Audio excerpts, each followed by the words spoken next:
Assalamualaikum warahmatullahi wabarakatuh. Selamat pagi. Di seri kali ini, saya akan membahas materi tentang definisi dan ruang lingkup hukum internasional.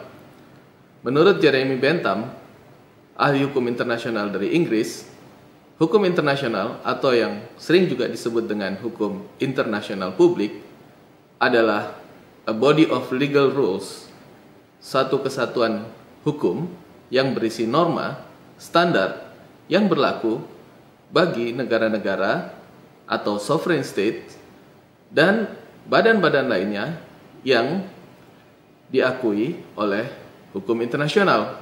Namun, pendapat Bentham ini rasanya tidak dapat berlaku lagi saat ini berdasarkan perkembangan masyarakat internasional yang ada. Hukum internasional tidak dapat hanya didefinisikan sebagai collection of rules, tapi juga aturan-aturan yang mengatur hubungan di antara negara-negara itu. Jeremy Bentham berargumen bahwa hukum internasional adalah collection of rules governing relation between states, di mana negara adalah inti dari yang diatur oleh hukum internasional.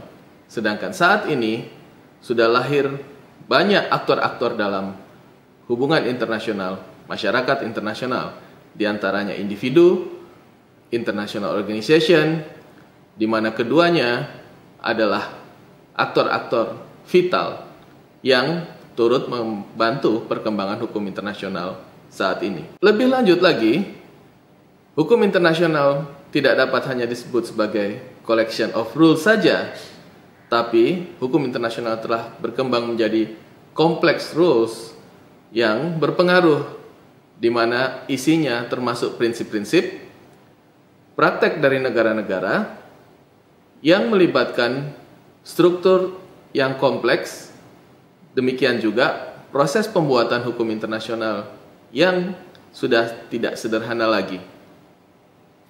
Atau, dalam pengertian umumnya, hukum internasional dapat dikatakan sebagai normative guidelines, panduan norma yang juga di dalamnya termasuk metode, mekanisme, dan konsep-konsep bersama yang mengatur masyarakat, aktor-aktor dalam masyarakat internasional, di mana yang utama adalah negara, organisasi internasional, dan individu itu sendiri.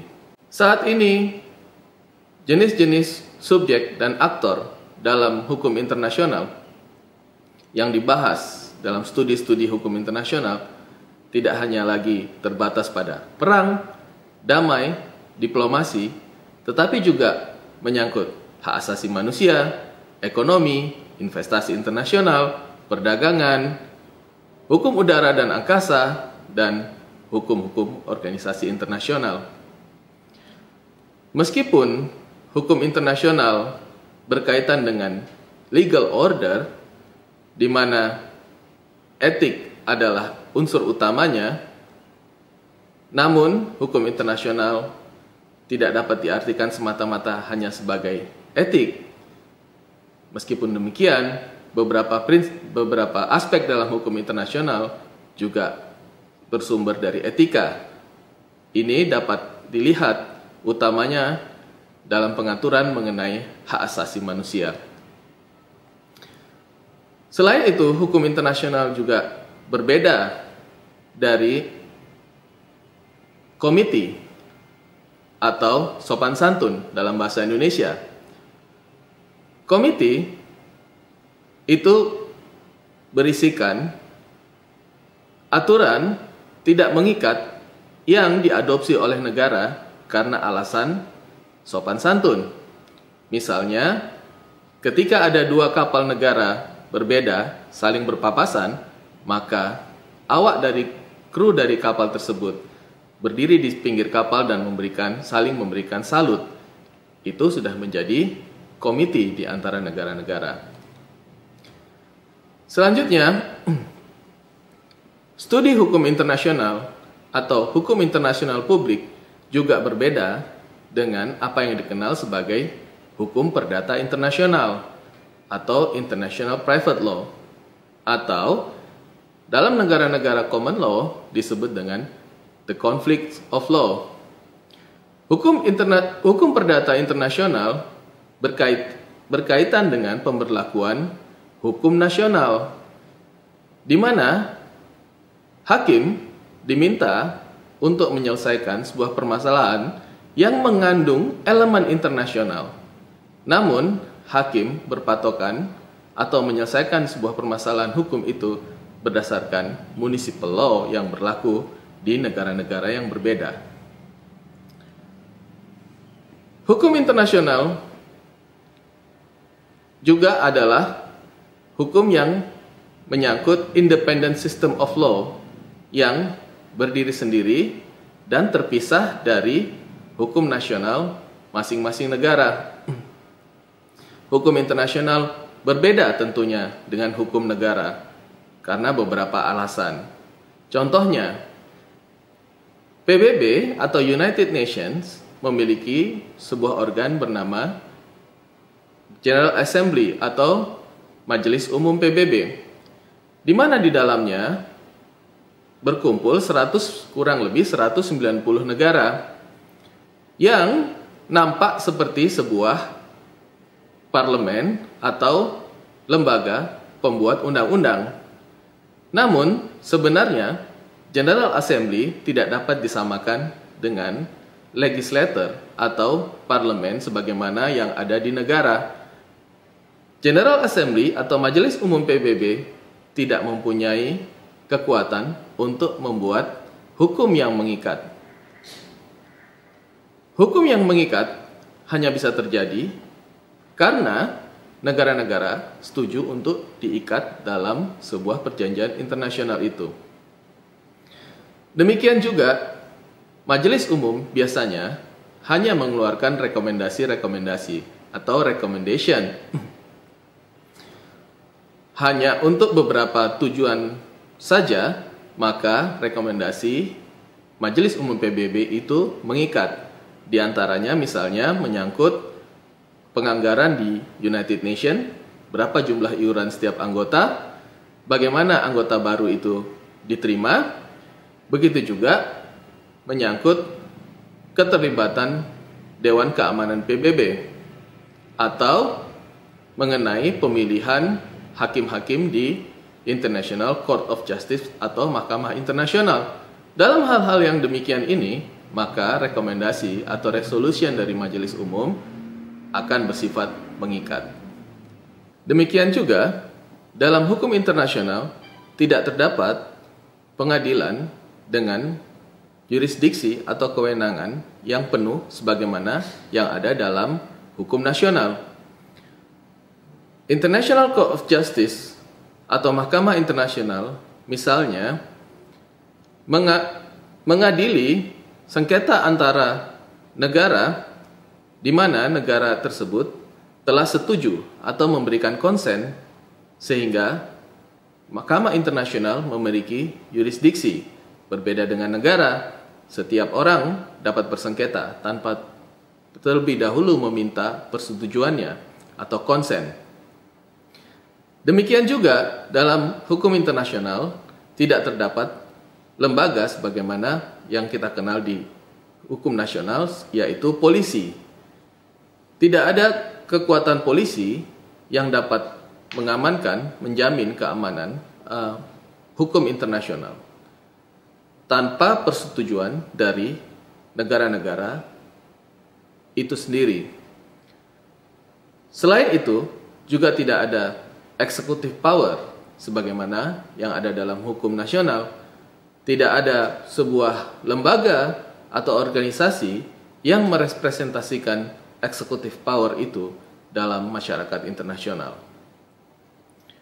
Dewan Keamanan PBB mungkin dapat pada saat tertentu dapat mengotorisasi atau mengizinkan penggunaan kekuatan, yaitu untuk membuat suatu negara tunduk atau patuh pada kewajiban internasional. Namun, hal ini dapat berlaku hanya pada kejadian-kejadian atau situasi-situasi tertentu. Misalnya, telah nyata-nyata ada act of aggression, ada tindakan agresi dari sebuah negara, atau ancaman munculnya tindakan agresi yang dapat mempengaruhi peace and security atau kedamaian dan keamanan dari dunia. Selanjutnya, ciri dari hukum internasional yang menyangkut Dewan Keamanan PBB ini, meskipun Dewan Keamanan PBB tadi dapat memutuskan untuk menggunakan kekuatan, termasuk kekuatan senjata, namun hal ini dapat dilakukan veto oleh beberapa negara yang ada di Dewan Keamanan PBB atau yang disebut dengan permanent members. Saat ini ada 5 permanent members: China, French, Russia, United Kingdom, dan United States. Sehingga seperti yang disampaikan tadi, tidak ada suatu lembaga eksekutif yang sama dengan lembaga eksekutif sebagaimana dalam hukum negara. Demikian juga karena PBB tidak punya tentara khusus, maka pasukan-pasukan perdamaian yang diperlukan atau penggunaan kekuatan senjata yang diperlukan oleh PBB diambil dari negara-negara dengan sistem ad hoc atau sementara, di mana pasukan tersebut bila tugasnya telah selesai maka dikembalikan kepada negara. Kenapa negara-negara menggunakan hukum internasional sebagai mekanisme dalam hubungannya dengan negara lain? Yaitu karena negara-negara menganggap bahwa hukum internasional dapat memberikan bantuan kepastian agar hubungannya dengan negara lain dapat berjalan dengan baik. Seringkali negara sebelum melakukan atau ketika akan melakukan pelanggaran, maka mereka terlebih dahulu akan melihat bagaimana hukum internasional kira-kira akan bersikap terhadap pelanggaran atau perbuatan dari sebuah negara. Sebuah negara terlebih dahulu tentunya akan memastikan bahwa tindakannya sesuai atau tidak bertentangan dengan aturan atau prinsip-prinsip hukum internasional. Karena akibatnya yang bisa mereka dapatkan, mereka akan mendapatkan penilaian negatif dari masyarakat internasional.